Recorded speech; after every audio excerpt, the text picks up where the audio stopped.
قل هذه سبيلي أدعو إلى الله على بصيرة أنا ومن اتبعني وسبحان الله وما أنا من المشركين. بسم الله الرحمن الرحيم. السلام عليكم ورحمة الله وبركاته. على الظالمين أشهد أن لا إله إلا الله وحده ربي لا شريك له وأشهد أن محمدا عبده ورسوله صفيه من خلقه وخليله صلى الله عليه وسلم وعلى آله وصحبه الكرام. إخوة الإيمان, jamaah salat maghrib, kaum muslimin dan muslimat yang diberkahi oleh Allah Subhanahu wa ta'ala. Pujian untuk Allah Subhanahu wa ta'ala. Salawat dan salam kita doakan kepada Allah agar tercurahkan ke habibina baginda Rasul sallallahu alaihi wasallam. Kaum muslimin yang berbahagia, kita masih bersama kitab Imam Taqiyuddin Amirul Mu'minin fil Hadith, Taqiyuddin Al-Maqdisi, yang berjudul Umdatul Ahkam, pilar dari hukum-hukum syar'i. Di pembahasan sebelumnya, jemaah kaum muslimin, kita mengkaji hadis ketiga dari kitab tentang bagaimana pentingnya menjaga kesucian sebelum kita melakukan salat.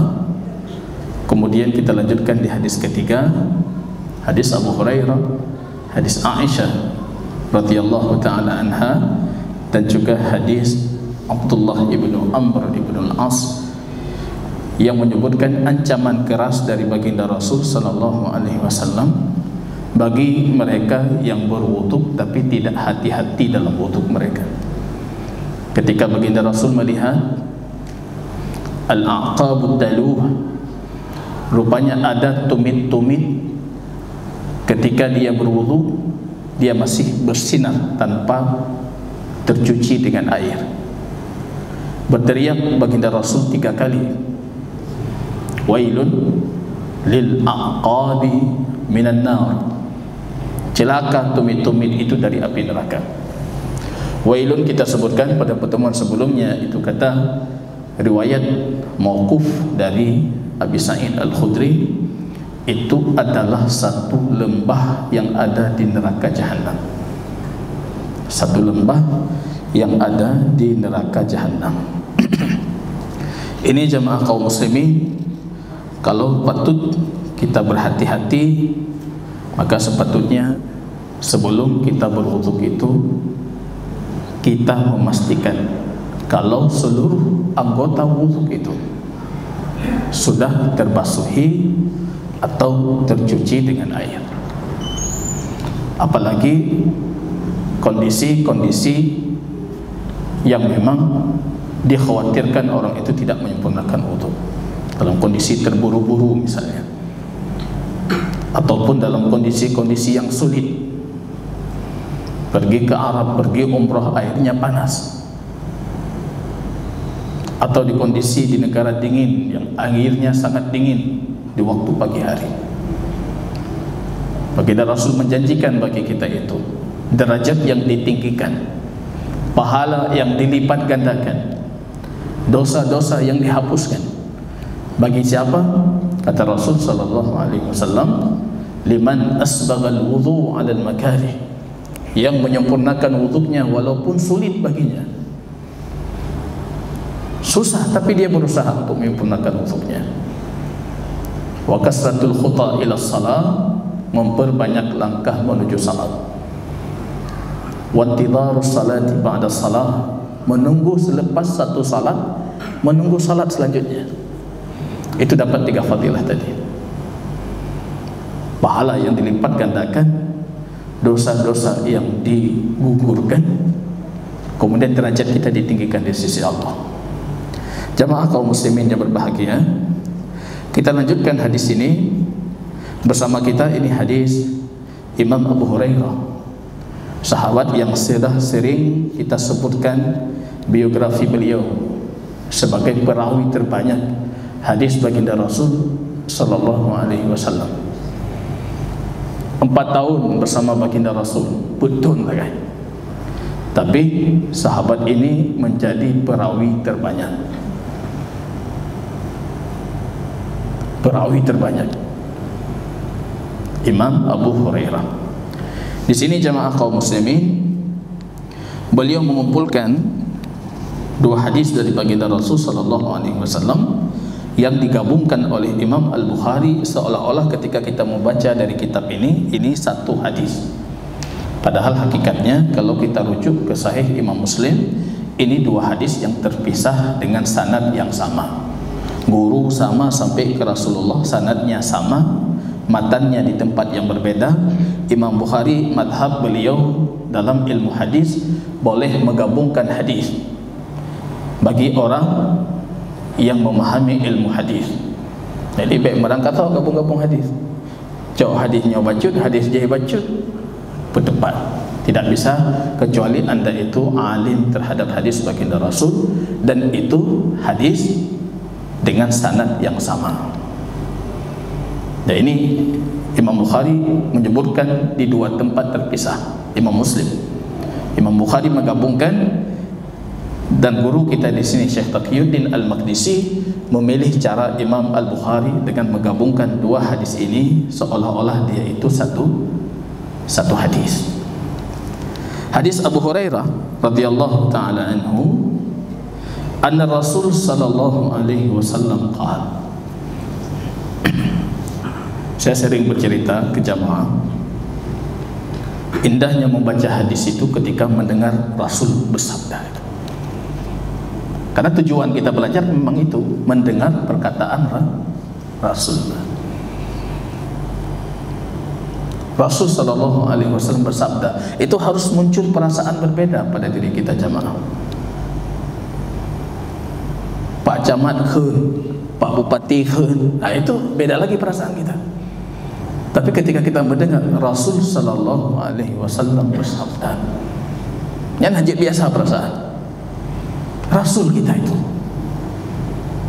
orang yang mau kita tebus dengan ibu kita, dengan diri kita, dengan harta kita. Rasulullah, orang yang sangat mencintai umatnya Rasulullah. Ummati ummati kata Rasul, padahal beliau baru melewati sirat. Kalau anda sudah lewat sirat itu artinya anda masuk surga. Kalau posisi saya, mungkin yang saya ingat apa yang ada dalam syurga, punah di dalam. Tapi Rasul mengatakan ummati, umat lungkipan, umat lungkipan. Anda tak mengenai umat lungkipan, dibangkitkan dari kuburnya, ummati ummati dalam sahih. Ini Rasulullah. Rasul sallallahu alaihi wasallam bersabda jamaah, memberikan kita petunjuk yang sepatutnya petunjuk ini tidak kita tinggalkan dalam kondisi kita bersuci. Petunjuk yang pertama, idza tawadda'a ahadukum falyaj'al fi anfihi ma'an thumma liyantathir. Itu petunjuk pertama dari Rasul. Kalau kalian berwudu, kata Rasul, maka hendaknya kalian menjadikan air masuk ke dalam hidungnya. Ini namanya istinsyaq, menghirup air, Pak. Menghirup air. Kalau ini kaum muslimin mengamalkan, dokter-dokter itu yang di hati ahli hidung itu yang payah gulung lapangan, Pak. Kurang pasien. Dan para ulama mengatakan seperti itu. Karena ini sumber, kenapa dokter paling paham itu, sumber kotoran. Corona kemarin gulung lapak corona. Tidak habis anggaran negara sebesar itu barangkali kalau sunnah ini kita amalkan. Bapak saya itu ahli obat tradisional. Kalau dulu kalau banyak tamu pasien yang datang mengeluhkan tentang hidung, beliau tuntut mereka mengamalkan ini. Istinsyaq, menghirup kuat. Rasulullah SAW mengatakan, ketika salah satu dari kalian, laki-laki perempuankah, kecil dewasakah, kita pahami dari hadis lain, kecuali anda dalam kondisi berpuasa, maka istinsyaqnya jangan kencang-kencang, kumur-kumurnya jangan kencang-kencang, tapi tetap berkumur-kumur, tetap beristinsyaq dalam kondisi istinsyaq paling minimal. Tapi di luar itu kondisi istinsyaq dengan penuh penyempurnaan. Nanti ada hadis lain yang akan kita bicarakan tentang detail cara wudhu baginda Rasul sallallahu alaihi wasallam di 5 pertemuan ke depan insyaallah. Ini baginda Rasul memberikan kita petunjuk jemaah. Jika salah satu dari kalian berwudhu, maka hendaknya dia menjadikan di hidungnya itu air. Minas sunnah kata Rasul al-istinsyaq, termasuk dari sunnahku.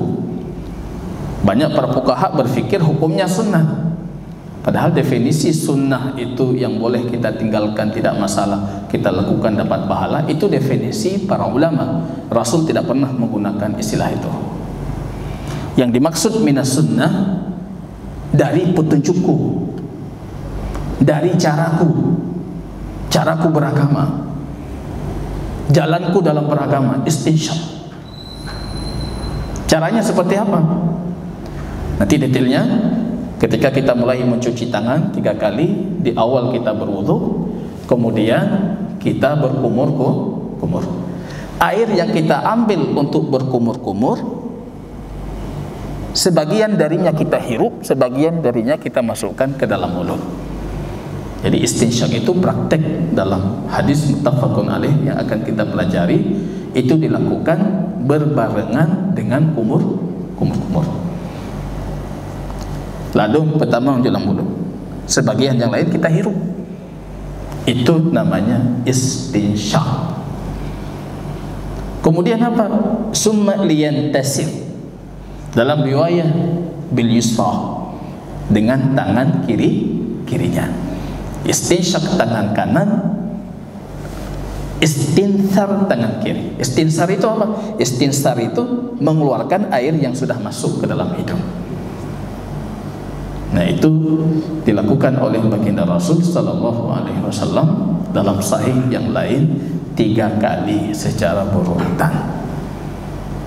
3 kali itu. Yang belah hidung juga. Masalah-masalah penyakit hidung, insya Allah perlahan dia. Kalau sudah bersih, mungkin penyakitnya minggat dia. Ini kita praktekkan jemaah.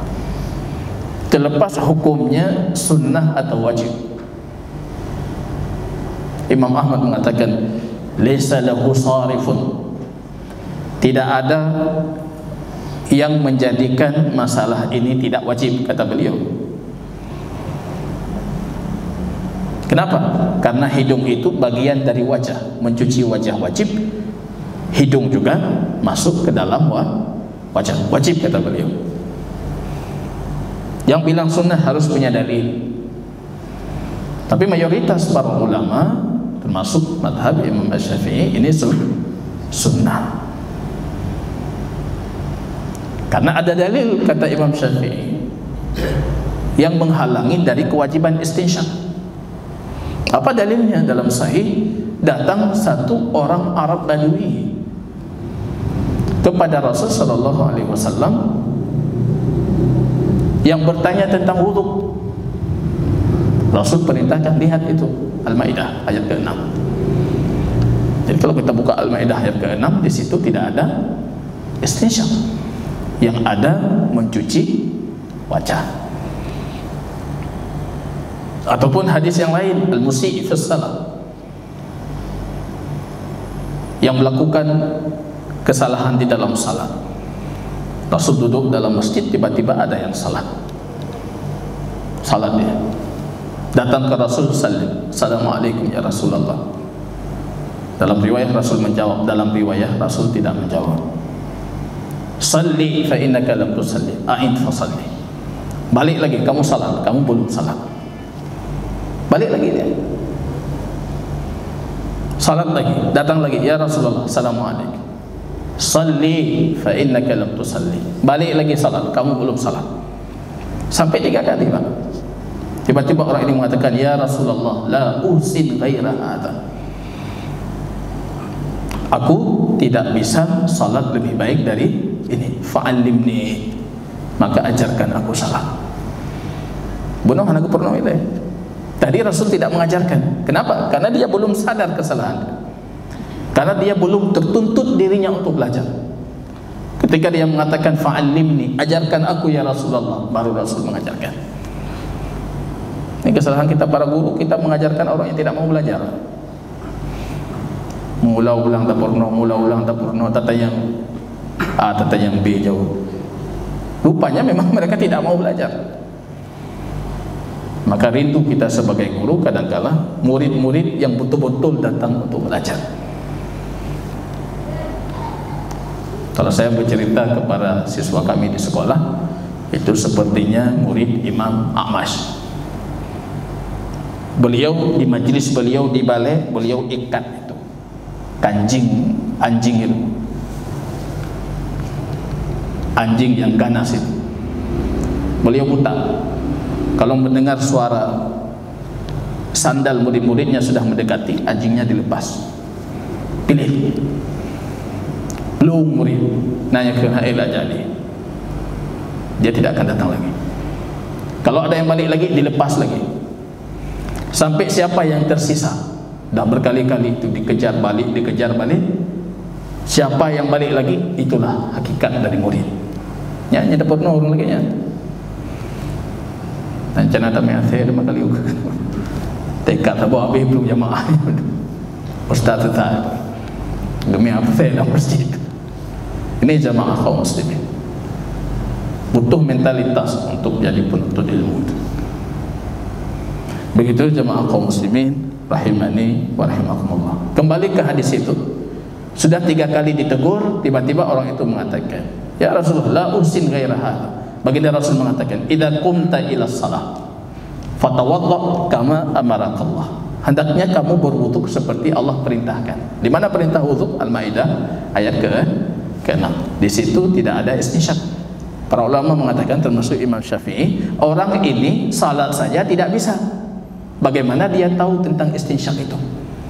Padahal Rasul cuma mengatakan kamu wudu seperti Al-Maidah ayat 6.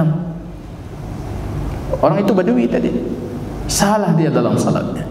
Cara salat saja dia tidak tahu. Bagaimana dia tahu istinsyaq seperti ini? Pakai tangan kanan, istinsar tangan kiri 3 kali. Ya, ini jamaah kaum muslimin. Sehingga mayoritas para ulama mengatakan ini sunnah. Kesalahan kita ketika kita berkata sunnah, kita berfikir takubah ana masalah. Oh sunnah Ustaz, sunnah. Kaji Ustaz bab selanjutnya kan. Sunnah takubah, jadi takubah. Ini kesalahan kita. Sunnah itu untuk kita amalkan. Sunnah Rasul itu bukan sunnah siapa? Sunnah Rasul. Definisi boleh ditinggalkan itu definisi fuqaha mutaakhirin. Definisi belakangan itu. Generasi 3 abad pertama, generasi salafus saleh, ketika mendengar ini sunnah Rasul, itu mereka lakukan. Ada puannya sunnah wajib, enggak tahu mereka itu. Yang mereka tahu kalau Rasul melakukan, aku melakukan. Rasul mengajarkan, aku kerjakan. Ini jamaah kaum muslimin. Ini untuk kita lakukan. Dan ini akan kembali kebaikan akhirat dan duniawinya untuk kita. Jadi ini petunjuk pertama dari baginda Rasul sallallahu alaihi wasallam. Idza tawaddaa ahadukum falyaj'al fi anfihi ma'an. Hendaknya dia menjadikan di dalam hidungnya air. Tsumma liyantasir. Kemudian hendaknya dia membuang air itu dengan cara beristinsar menggunakan tangan kirinya. Kemudian Rasul melanjutkan petunjuk yang kedua. Ini sambungan dari hadis yang pertama, wa man istajmara falyutir. Yang beristijmar hendaknya mengakhiri dalam kondisi tunggal. Istijmar itu beristinja menggunakan jimar. Jimar itu batu. Jadi membersihkan kotoran dengan menggunakan batu. Kalau bahasa sekarang istijmar itu menggunakan tisu. Kalau dulu di zaman baginda Rasul memang jarang sekali yang menggunakan air istinja. Istinja itu menggunakan air. Kalau istijmar menggunakan batu. Dulu di zaman Rasul jarang itu. Kalau ahli Hijaz, Mekah, Madinah itu hampir tidak mengenali air. Rasul termasuk kita katakan itu inisiator untuk penggunaan air dalam membersihkan hajatnya. Kita lihat para sahabat pun berselisih pendapat itu hukum menggunakan air itu. Ibnu Umar mengatakan di awal-awal beliau mengatakan haram, nggak boleh menggunakan air. Air itu kan untuk diminum. Air itu makanan, dikonsumsi. Masa untuk membersihkan itu? Itu kata Abdullah ibnu Umar, anak Umar ibn Khattab, sahabat Rasul. Karena ketika kita menggunakan air, mohon maaf, tangan kita akan menyentuh kotoran. Ya, tidak boleh menyentuh kotoran. Tapi kalau menggunakan batu, tangan kita tidak menyentuh kotoran. Sehingga sahabat Ibnu Umar mengatakan cipakai elektrik jikalah. Ketika beliau gunakan air, beliau mengatakan wahada atyabnya lebih mangan. Nah, lebih gelih, lebih mangan. Kemarin kita juga Piala Dunia di Qatar, banyak orang barat itu hadir ke Qatar, rupanya disediakan air di kamar-kamar mandi. Banyak mereka itu pulang dari Piala Dunia ke negara mereka masing-masing, akhirnya merubah kebiasaan mereka dari menggunakan tisu diganti dengan air, lebih bersih, lebih nyaman. Kalau generasi sahabat, generasi tabi'in yang dulu mengatakan tidak boleh menggunakan air, itu akhirnya pindah madhab semua itu, boleh menggunakan air. Rasul memuji penduduk Quba. Dalam ayat Allah memuji penduduk Quba. Rijal yuhibbuna yatatahharu. Mereka adalah orang-orang yang suka bersuci. Dalam riwayat Rasul mengatakan mereka itu menggunakan batu, setelah itu menggunakan air. Kalau penduduk Quba lebih menarik lagi. Bersih pertama dengan batu, untuk bersih supaya betul-betul bersih menggunakan air. Tangan tidak tersentuh dengan kotoran dan kemudian dibersih sisa-sisa itu dengan air. Maka dipuji dalam Al-Quran. Harus praktek itu sekali. Kami pernah melakukan itu karena keinginan untuk mempraktekkan itu. Dalam satu kegiatan safar di perjalanan, di rihlah namanya, tamasya lah kalau bahasa kita. Kita berazam ini sampai ke sana kita praktekkan apa yang dilakukan penduduk Quba itu. Kita sudah belajar fikihnya, nanti akan kita pelajari itu bagaimana cara menggunakan batu. Siapa tahu nanti ke depan krisis air, cara kan. Nah, apa yang tanya Pak Ustaz mau haji ke mana? Kita praktekkan itu seperti yang dilakukan penduduk Quba. Siapa tahu walaupun sekali kita amalkan, kita mendapatkan fadilah melakukan satu sunnah Rasul sallallahu alaihi wasallam ini. Itu namanya istijmar. Ada juga para ulama mengatakan karena kata jammara itu yujammiru tajmira, itu bisa berarti membakar bakhur. Itu kayu bakhur yang dibakar, ya kalau kita di Arab itu dibakar keluar asap wangi. Rupanya yang mahal-mahal itu diimpor dari negara kita juga, Pak. Tablo Mahahidi, produk Kalimantan, Papua. Nah itu kayu gaharu itu. Itu kata istijmar juga berarti membakar itu. Maka ada sahabat Nabi namanya Nuaim al-Mujmir. Bapaknya itu Mujmir. Mujmir itu apa?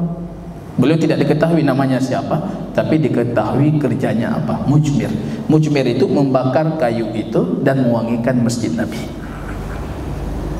Ini pekerjaan yang sudah hilang hari ini. Al-Mujmir. Masjid baginda Rasul dalam kondisi wangi, karena ada Al-Mujmir ini. Dia yang membakar kayu itu, mengelilingi masjid Nabi. Orang salat dalam kondisi wangi. Kalau sederhananya, nepreh bab pintu, soalnya tamu, nejelak minyak wangi. Yang penting baik karung enggak, salah kita. Karena minyak wangi itu standarnya bukan satu wangi itu disukai oleh semua orang. Pucuk milih. Nyogala pakai baju. Yang nakala pakai pucuk. Yaitu al-mujmir. Ada juga yang mengatakan maksud dari hadis ini, siapa yang beristinja dengan batu hendaknya dia mewangikan dirinya setelah itu. Ya, tidak ada masalah. Dua-dua bisa kita amalkan. Tapi yang paling kuat istijmar di sini beristinja dengan menggunakan batu. Mazhab Syafi'i atau pandangan dari Imam Syafi'i, istijmar itu dalam kondisi tunggal hukumnya wajib.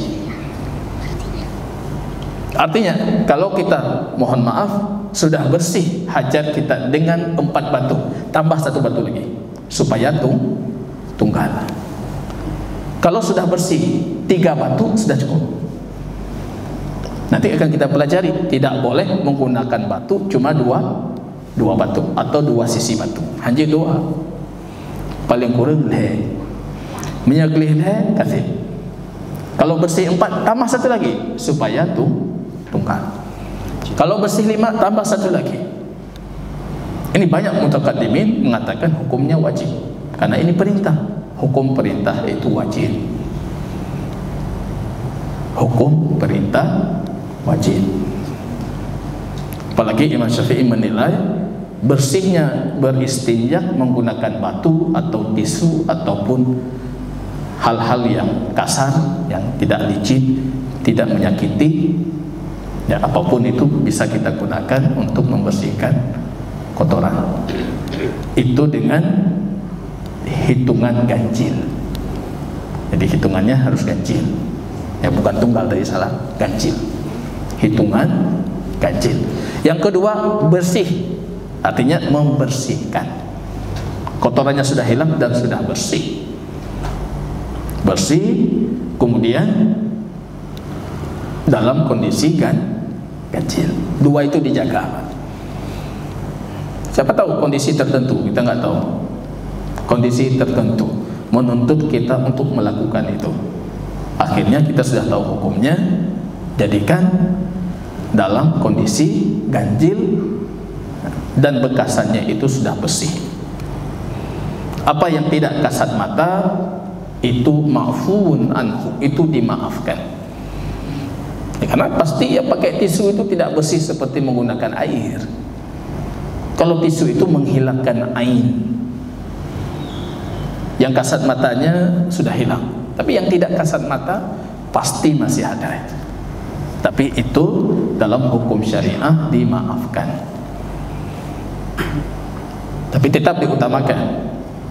Dari semua 4 mazhab itu mengutamakan bersuci dengan istinja lebih utama dibandingkan istijmar. Lebih utama. Ya, saya pernah baca kisah itu, seorang wanita tua di satu kota metropolitan yang ada di negara Eropa. Rupanya beliau petugas laundry di kampus. Banyak mahasiswa Arab, tapi kebanyakan mayoritas mahasiswa non-muslim, orang barat itu. Akhirnya beliau masuk Islam. Penyebabnya apa? Rupanya ketika beliau perhatikan pakaian orang Islam itu, walaupun pakaian kotor mereka tidak seperti pakaian kotornya orang non-muslim. Kotoran ini itu, mereka tidak ada syariah mandi, syariah bersih. Budaya menggunakan air tidak ada. Ya tentunya itu akan melahirkan bau yang menyengat, berbeda dibandingkan dengan sisa pakaian kaum muslimin. Masuk Islam beliau. Kadang-kadang kita sedih jamaah, Bersuci itu bab dalam fikih kita. Mungkin fikih agama lain nggak ada bab bersuci itu. Halal haram, halal haram. Kalau kita lengkap bersuci itu. Kita udah belajar beberapa minggu masih di dalam bab bersuci. Bersuci itu bab kita itu. Muslim harus identik dengan bersih.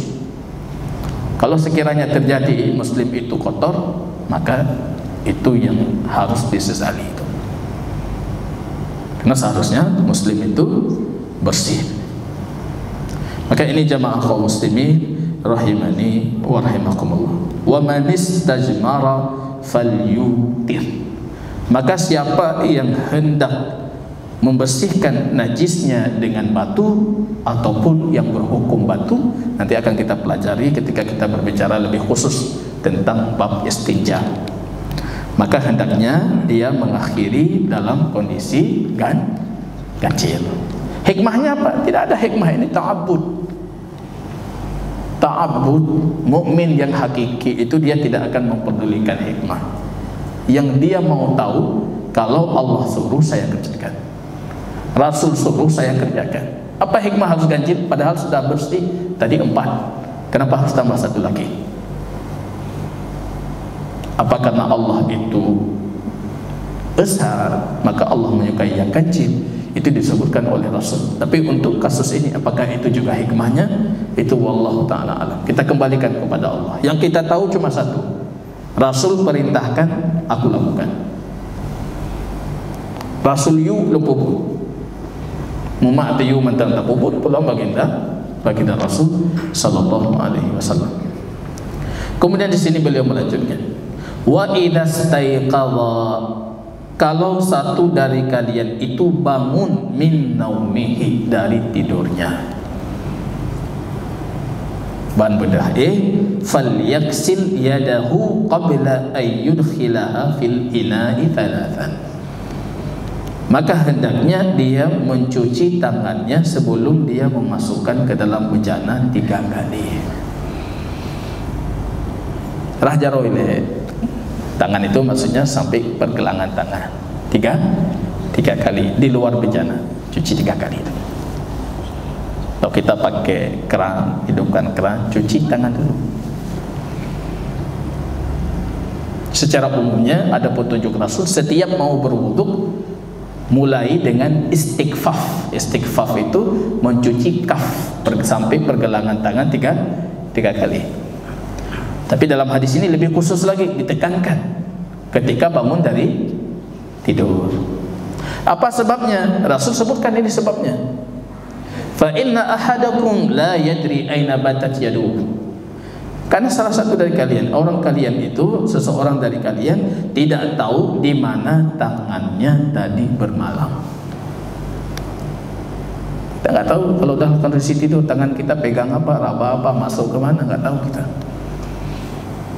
Ini orang Mu'tazilah dulu mengingkari hadis ini. Ini hadisnya tidak sahih. Kenapa? Orang tidur kenapa dipermasalahkan? Orang tidur kan sudah diangkat pena. Itu orang akal-akalan. Hari ini banyak di tengah kita itu. Pak, ini hadis tidak sahih karena apa? Ini enggak cocok dengan akal. Ini tidak layak. Itu berbahaya sekali. Akal itu menunjuk kebenaran wahyu. Dia yang merekomendasikan wahyu itu benar. Ketika ada orang mengatakan, Ustaz muhajirnya ditanya hukum bagusnya luar biasa kejauh, misalnya, tiba-tiba saya berselisih dengan orang yang menunjuk saya, masa Anda mengambil dia, bukan mengambil pandangan saya? Padahal dia sendiri merekomendasi kita itu wahyu. Ini sahih. Ini sahih. Kita tidak tahu kalau sudah tidur. Dalam hadis yang lain Rasul mengatakan, al-ainan, 2 mata ini wika usah, dia yang menjadi penutup dan pembuka, mohon maaf, saluran anus, saluran pantat. Fal yukrikumullah, semoga Allah memuliakan kita. Mohon maaf, saluran itu dia yang menjaga. Ini kalau kajian seperti ini jangan tidur. Yang menjaga bawah itu nggak ada nanti. Al-ainan wika usah. Kedua mata itu penjaga bawah. Kalau kita tidur, ya tidak ada penjaga. Itu kemungkinan pertama. Kemungkinan kedua, Rasul mengatakan, kamu tidak tahu tanganmu itu kemana tadi. Fal'iyadzubillah, bisa jadi masuk ke dalam kubur, masuk ke dalam dubur, yang harus kita bersihkan. Maka dulu dari generasi tabi'in ketika dibacakan hadis ini, ada yang menyanggah mengatakan, satu anak muda angkat tangan, saya tahu tangan saya tidur kemana. Tidur dia ikat tangannya, dia gantung. Bangun tidur, fal'iyadzubillah, tangannya sudah masuk ke dalam dubur. Masuk, betul-betul masuk, bukan menyentuh. Orang menolak hadis dan sunnah Rasul sallallahu alaihi wasallam. Jangan perdebatkan. Rasul perintahkan, dan logikanya mengatakan seperti itu. Logika yang sehat mengatakan, akal yang sehat mengatakan, kita tidur, kita tidak sadar. Kalau kita tidak sadar, kita tidak tahu di mana tangan kita bermalam. Imam Ahmad berpikir bermalam, berarti ini tidur malam saja yang harus cuci. La ilah. Tapi Imam Syafi'i mengatakan bukan seperti itu. Apapun tidur. Karena alasannya satu, kamu tidak tahu. Anda tidur malam tidak tahu tangannya di mana. Tidur siang juga seperti itu. Maka dalam mazhab Syafi'i, kalau tidur sambil duduk dalam kajian seperti ini, semoga Allah memuliakan kita. Kalau kondisi pantat kita itu mutamakkin amkan, betul-betul dalam kondisi terjaga, tertutup, rapat dengan lantai, itu tidak perlu memperbaharui wudu. Tapi kalau ada kondisi yang mutamakkin ghaira amkan, belum betul-betul itu kita pastikan dia terjaga dalam posisi seperti ini, berarti harus kita perbaharui wudu. Ini jamaah kaum muslimin rahimani wa rahimakumullah. Di sini Rasul menggunakan kinayah, yaitu bahasa kinayah, ya tidak langsung. Sekarang para dai kita, ustaz kita itu, tungku kita itu, ketika ceramah terlalu vulgar. Anak jaga apa tak gekun jupanya galak. Jamaah pi galak khim jamaah. Sepatutnya itu bukan petunjuk baginda Rasul. Ketika menggunakan hal-hal yang mau kita bicarakan itu sedikit itu, kita katakan semoga Allah memuliakan Anda, semoga Allah memuliakan jamaah. Kemudian kita gunakan bahasa-bahasa kinayah. Rasul tidak mengatakan di sini kalian tidak tahu tangan kalian masuk ke dalam itu atau depan atau belakang itu, karena itu vulgar sekali. Rasul mengatakan kalian tidak tahu tangan kalian bermalam di mana. Padahal kalau tangan kita bermalam di kepala, ya nggak masalah. Maksud baginda Rasul bermalam di mana itu, bermalam di tempat itu. Itu menggunakan kinayah. Ini petunjuk Rasulullah. Dan ini nasihat kita kepada para tungku-tungku, ustaz-ustaz. Jangan langsung bahasa-bahasa yang terlalu vulgar itu disebutkan di depan umum, kecuali setelah kita mendoakan hadirin ataupun menggunakan bahasa-bahasa kinayah, ya, bahasa-bahasa metonim gitu, yang tidak langsung. Nah, itu petunjuk Rasulullah dalam hadis ini. Rasul sallallahu alaihi wasallam mengatakan, "Idza staiqata." Artinya kalau kalian bangun dari tidur, min naumihi. Naum itu adalah as-salatu khairu minan naum yang dibacakan di subuh. Naum itu tidur dalam kondisi hilang kesadaran. Kan dalam bahasa Arab tingkat tidur pun bertingkat-tingkat. Tanya tidur kiban home. Tapi dalam bahasa Arab kiban itu ada jenjangnya itu. Ini jamaah kaum muslimin, barangkali kita cukupkan di sini. Kalau ada yang patut kita diskusikan, kita persilahkan.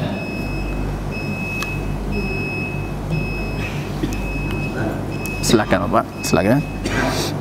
Assalamualaikum warahmatullahi wabarakatuh. Waalaikumsalam. Tentang bersuci, yang saya tahu itu yang dibaiki air mengalir. Nah,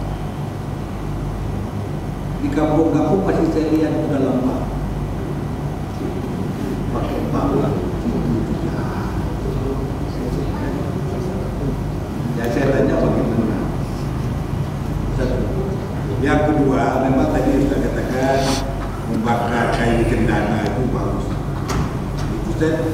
Kebetulan saya tahun 2007 2008 di dekat maktab saya itu di sini ada rumah.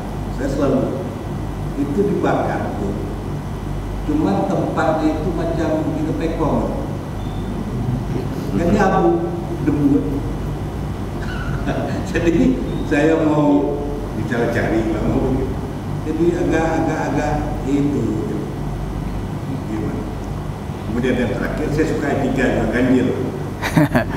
Yang kedua tadi coba diulangi pertanyaan ini, yang inti pertanyaannya. Ya, saya mau apa? Saya mulut tadi mulut dengan hidung itu sekalian. Susah. Saya coba. Ya, Ya. Ada susah. Terima kasih Ustaz. Ya. Assalamualaikum warahmatullahi wabarakatuh. Waalaikumsalam warahmatullahi wabarakatuh. Yang pertama tadi pertanyaannya tentang bersuci dalam air yang tenang. Sebenarnya saya ingin mengatakan itu hadis setelah ini, Pak. itu pertemuan ke depan. Larangan mengotori air tenang. La yabulanna ahadukum fil ma'id daim. Ya. Karena kondisi air tenang itu tidak seperti air mengalir. Dalam kondisi bersuci tetap air mengalir itu lebih utama. Tetap air mengalir yang lebih utama. Tapi Rasul menegaskan, walaupun di tengah air mengalir, berwuduk itu tidak boleh lebih dari 3. Itu hukumnya haram, jatuh ke dalam tabtir dan israf. Bahkan Imam Nawawi menukilkan ijma' al-ummah. Umat ini sudah sepakat para ulamanya, yang mencuci muka di tengah sungai 4 kali, Pak. Kita berpikir ini air jatuh ke sungai lagi, apa masalahnya? 5 enggak tara. Itu haram. Itu haram. Ini jemaah. Walaupun di tempat air mengalir tadi, kita lebihkan 1 kali, kita lebihkan, haram. Itu israf. Begitu Islam ini mengatur. Ya, kalau kita tanyakan mana lebih utama, tetap lebih utama air mengalir. Kalau kita tanyakan apa hukumnya, bagaimana kondisinya, apakah harus 2 kulah ataupun tidak, ini akan kita bicarakan pertemuan ke depan. Ya, karena di pertemuan ke depan ada hadis lain Abu Hurairah, kalian tidak boleh kencing dan tidak boleh mandi dari air tergenang. Itu bagaimana kondisi hadisnya, panjang yang harus kita bicarakan. Yang jangan dipahami, jangan kencing di air tergenang seperti dipahami oleh Imam Ibnu Hazm, yang dilarang Rasul kencingnya. Tapi kalau kita kencing dalam wadah, kita masukkan ke air nggak masalah, kata beliau. Ya, kalau air pemahaman itu terlalu tekstual. Ya, agama kita bukan seperti itu. Kita tidak memahami hadis seperti itu. Wallahu ta'ala alam bisawab. Semoga Allah berikan keberkahan. Subhanakallahumma bihamdika asyhadu an la ilaha illa anta astaghfiruka wa atubu ilaik. Assalamualaikum warahmatullahi wabarakatuh.